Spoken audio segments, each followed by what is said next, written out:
Hey guys, what is up? In today's video, we are going to show you how to play multiplayer in Palworld. Now, of course, you need to have the game fired up, and as you can see, we are in the main menu. And what you want to do if you want to play multiplayer is either get an invite code from your friend and just go here and just put the code here, or if you want to experience a server, whether it's an official server or community servers, then just choose. Here's the tip: choose the server that is closest to you so that you don't have any ping issues. And as you can see, there's a lot of really bad ping right now.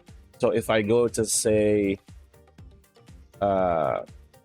Asia, right where I'm at, as you can see, the ping greatly improves.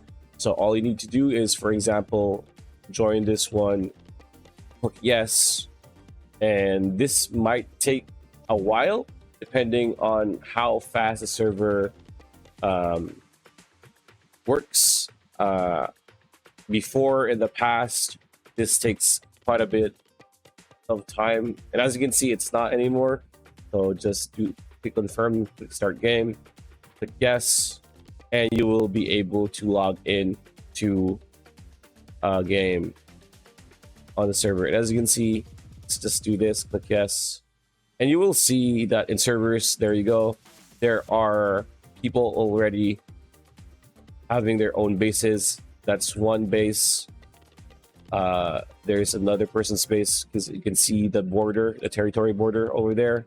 So yeah, that's how you join a multiplayer server in Palworld. So that's pretty much it. That's the video. Hope you liked it. Like, comment, share, subscribe. Ring that bell icon. We'll see you on the next one.